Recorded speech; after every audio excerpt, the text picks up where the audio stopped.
By now, I'm sure everybody's familiar with Sally Yates' testimony in front of the Senate with the new information that President Obama had warned Donald Trump against hiring Michael Flynn as his national security advisor, specifically on the grounds that Flynn is a guy who could easily be blackmailed by the Russians.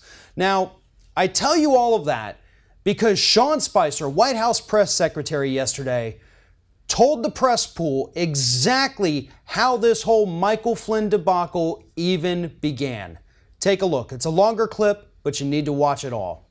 Kristen. Sean, thank you. Former President Obama warned then President-elect Trump against hiring Mike Flynn as his national security advisor. Why did he ignore that warning? Well, the president doesn't disclose details of meetings that he has, which in this case was an hour-long meeting, but it's true that President Obama made it known that he wasn't exactly a fan of General Flynn's, which is frankly shouldn't come as a surprise to anyone, that given that General Flynn had worked for President Obama, was an outspoken critic of President Obama's shortcomings, specifically as it related to his lack of strategy confronting ISIS and other threats around that were facing America. So the question that you have to ask yourself really is, if President Obama was truly concerned about General Flynn, why didn't he suspend General Flynn's security clearance, which they had just reapproved months earlier? Additionally, why did the Obama administration let Flynn go to Russia for a paid speaking engagement and receive a fee? I mean, there were steps that they could have taken that, if that was truly a concern, more than just a person that had bad blood. And I want to follow up on a couple of points because you raised the security clearance. But before that, if a sitting president raises the name of one individual, why wouldn't that give the president-elect pause? I understand what you're saying, the caveats about the fact that he campaigned against Hillary Clinton, etc. But wouldn't that give the incoming president pause? Well, I think I would know that I agree with your characterization. You made it clear that he wasn't a fan of his, and I don't think that should have come as a surprise, considering the role that General Flynn played in the campaign, criticizing his. You didn't give him any pause at all.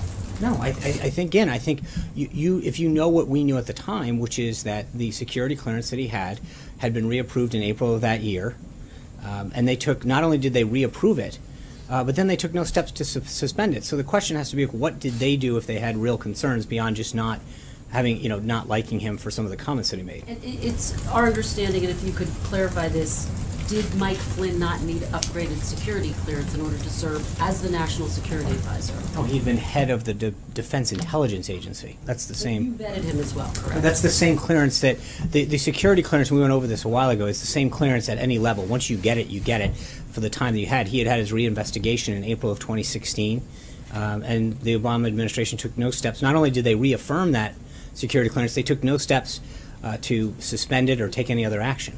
But did you not vet him yourselves? Well, you don't vet on a security clearance. That's why you get a security clearance. Everyone in the government goes through the same process. So the answer is that that same process worked for General Flynn as it did for me or for anyone else who works here. There's no difference of a security clearance once it's issued. That's right. In the mind of Sean Spicer and probably everyone else at the White House, and probably most Republicans, the whole Michael Flynn debacle, his ties to Russia, his compromised security, was all because of Barack Obama. The man who 48 hours after the November election warned Donald Trump to not hire Michael Flynn. Somehow it is all President Obama's fault at this point. Now, some reports say that the White House actually thought that President Obama was just joking around about not hiring Michael Flynn. They thought he was joking. They didn't know he was being serious at the time. Well, only a complete moron would think that a sitting president would joke with the incoming president about hiring somebody whose security might be compromised. But that's what the Republicans are telling us. That's what Sean Spicer tells us. That's what Donald Trump tells us. Everything is Obama's fault. Now, this goes beyond Michael Flynn. This is at the heart of everything the Trump administration has been telling us since day one. It's Obama's fault. Economy's still not great. Well, that's Obama's fault. Economy doing good. Well, that's Trump's credit. If it starts doing bad again, that's Obama's fault. We had jobs that left the country during Trump's term. That was Obama's fault. We had jobs that made the decision to stay in the United States before Trump took office. Well, Trump gets credit for that. Everything horrible is Obama's fault. Everything good gets added to the Trump column. And now we saw this in early 2009, back when Barack Obama first took office. Within his first month, Republicans were daily going on Fox News saying that no, this is Obama's economy now. This is Obama's economy. And the fact that we're still in a recession means that he's failed and should be impeached. That's what they were saying on Fox News less than a month into President Barack Obama's first term. Now, any good thing that happened, they were saying, well, that's just remnants of George W. Bush trickling over there. All the bad stuff that Obama had no control over yet was all his fault still. And everything that happened for those 8 years was Obama's fault. And now, everything that's happening now that he's off giving speeches to Wall Street is still somehow his fault. Now, I was never a huge Barack Obama fan as a politician. I like him as a human being. I think he's a very good man. But I also understand that there are some things that he put in place that are still in effect today, namely the budget. Any gains that we see with the economy right now are a result of the Obama budget and financial policies.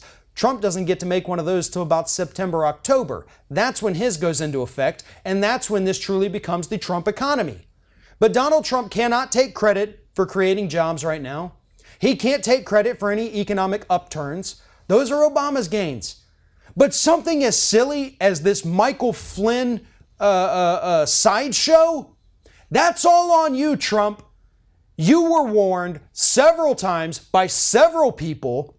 You got Sally Yates going into the Senate, making people like Ted Cruz look like whiny children, and you're still fighting it.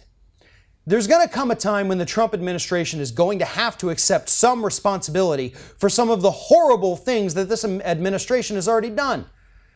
Now, just because the time comes for it doesn't mean they're going to do it.